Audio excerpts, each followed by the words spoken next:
토트넘과 뉴캐슬의 친선 경기가 호주에서 열렸습니다. 이날 손흥민의 놀라운 행동이 큰 화제를 모으고 있습니다. 이번 경기는 호주 멜버른 크리켓 그라운드에서 열렸으며 10만 명의 관중이 가득 채운 대규모 이벤트였습니다. 그리고 경기 도중 손흥민이 보여준 스포츠맨십은 많은 팬들의 찬사를 받았는데요. 특히 비디오 판독이 없어 손흥민의 두 골이 취소되었음에도 불구하고 그는 여유로운 모습으로 경기를 즐기며 팬들과 선수들에게 미소를 지어 보였습니다. 친선전에서 손흥민은 자신에게 반칙을 범한 뉴캐슬의 트리피어를 격려하기도 했습니다. 이 장면을 본 호주 축구 팬들은 손흥민의 한국식 경기 매너에 감동하며 열광했습니다. 경기가 열린 멜버른 크리켓 그라운드는 전 세계에서 10번째로 큰 경기장으로 10만 명의 관중석이 가득 찰 정도로 많은 인파가 몰렸습니다. 그리고 이중 다수는 세계적인 축구 스타인 손흥민을 보기 위한 팬들이었다. 손흥민이 경기장에 입장하는 순간 수많은 여성 팬이 소니를 외치는 장면은 SNS에서 크게 화제가 되기도 했습니다. 특히 손흥민이 손을 가볍게 흔들기만 했을 뿐인데도 격해지는 함성 소리는 그의 인기가 얼마나 대단한지 실감하게 했습니다. 호주 축구의 자존심으로 급부상한 포스테코글루 감독을 보기 위한 팬들도 상당수 있었습니다. 포스테코글루 감독은 호주 출신으로는 처음으로 프리미어리그의 도전장을 내민 감독이었기 때문인데요. 이날 토트넘의 라인업은 손흥민이 왼쪽 윙어로 선발 출전했으며 클루셉스키 최전방 공격수로 나섰습니다. 메디슨과 존슨이 나머지 공격진을 이루었고 중원에는 사르와 벤탄쿠르가 자리 잡았습니다. 주전 센터백 로메로가 결장한 가운데 반더벤과 드라구신이 중앙 수비를 맡았고 에메르송과 포로가 각각 왼쪽과 오른쪽 풀백으로 포진했다. 손흥민은 수비 2명 사이를 드리블로 돌파한 후 중거리 슈팅을 시도했습니다. 그러나 그의 슈팅은 뉴캐슬 수비수 에밀 크라프트의 손에 맞고 튕겨 나왔습니다. 명백한 페널티킥 상황이었지만 친선 경기인 탓에 비디오 판독이 없었고 주심은 이를 그냥 넘어갔습니다. 손흥민은 석연찮은 판정에도 가볍게 미소 지으며 경기를 이어갔습니다. 전반 6분 손흥민의 환상적인 패스가 경기장을 뜨겁게 달궜습니다. 뉴캐슬 수비진의 뒷공간을 파고드는 그의 날카로운 패스는 클루셉스키 발끝에 정확히 떨어졌습니다. 클루셉스키 재빠르게 에메르송에게 공을 연결했지만 에메르송의 불안정한 터치로 인해 공격 기회를 살리지 못했습니다. 중계진들은 손흥민의 패스에 대해 연신 감탄하며 넓은 시야와 섬세한 테크닉을 강조했습니다. 전반 23분경 익숙한 장면인 손흥민과 트리피어의 대결이 펼쳐졌습니다. 트리피어는 공을 건드리지 않고 손흥민과 충돌했고 두 사람은 함께 그라운드에 쓰러졌지만 손흥민은 자신에게 반칙을 범한 트리피어에게 화를 내는 대신 그를 따뜻하게 포옹해 주었습니다. 트리피어 손흥민의 대결은 팬들의 관심을 끌기에는 충분했는데요.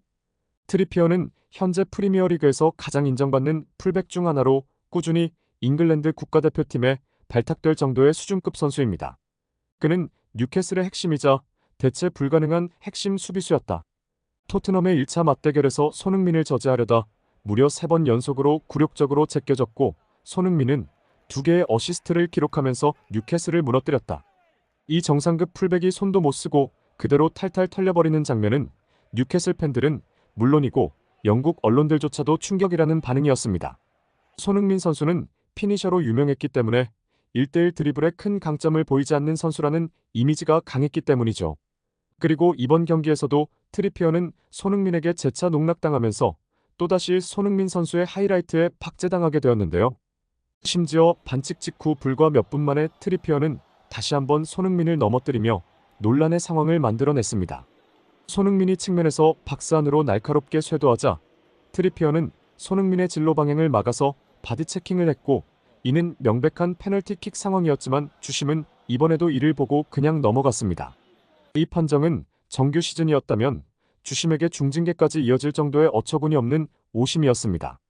그러나 친선 경기였기 때문에 그냥 넘어갈 수 있었던 것이죠. 손흥민은 아무렇지 않게 자리에서 일어나 관중석을 향해 환한 미소를 지으며 팬들을 진정시켰습니다.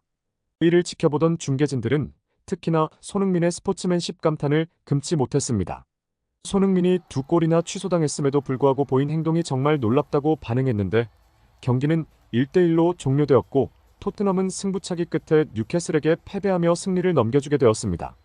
양팀 선수단 모두 마지막 라운드를 치르고 곧바로 비행기에 올라 타블과 이틀 뒤에 친선 경기를 치렀는데 이는 정말 말도 안 되는 살인적인 일정임에도 불구하고 주전 선수들을 모두 내보내며 호주 팬들을 향한 진심을 보여줬기 때문이죠.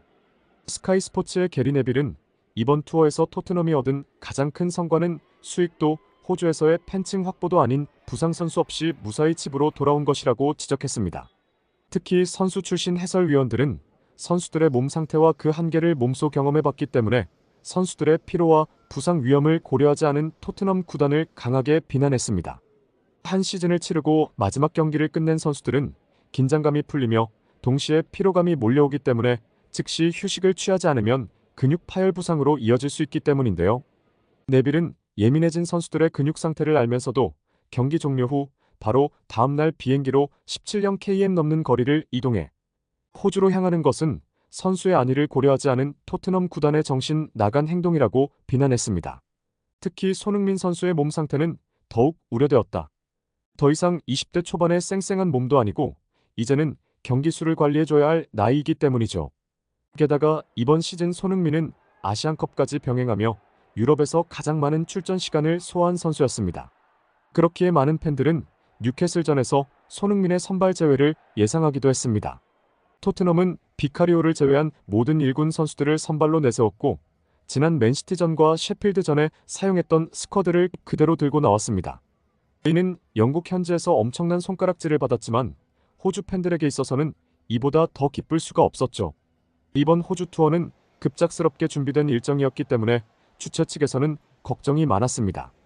프리미어 리그의 PSR 규정 도입으로 클럽들의 지출을 매 눈으로 감시하고 있었기 때문에 뉴캐슬은 시즌 종료 직전 빠르게 수익을 올릴 필요가 있었습니다. 그래서 시즌 막바지에 호주 투어를 준비하며 토트넘을 초청한 것인데요. 토트넘은 뉴캐슬만큼 재정적으로 조이지는 않는 클럽이었습니다. 돈에 환장한 레비 회장답게 선수들의 피로감을 생각하지도 않고 이 초청을 받아들였습니다. 비록 현지에서는 많은 비판에 직면했지만 예상치 못한 흥행 성공으로 호주 팬들은 고작 프리시즌 경기에서 이 정도의 진심을 보여주는 두 클럽의 경기에 열광했습니다. 토트넘 측도 조용한 경기를 예상했지만 훈련을 보기 위해서만 1만 명이 넘는 팬들이 찾아와 엄청난 환호성을 보였습니다. 특히 손흥민 선수의 인기는 유독 대단했고 호주 언론은 이를 향해 하나의 사회적 현상이라고 말했을 정도인데요. 손흥민 선수는 이제 친선전을 끝낸 뒤 곧바로 다음 월드컵 예선전을 준비해야 합니다. 바로 6월 6일 열리는 싱가포르와의 경기로 정말 쉴 틈이 없네요. 이상으로 오늘의 소식을 마치겠습니다. 구독과 좋아요 눌러주세요. 댓글창은 항상 열려 있으니 여러분의 소중한 댓글 부탁드립니다. 끝까지 시청해주셔서 감사합니다.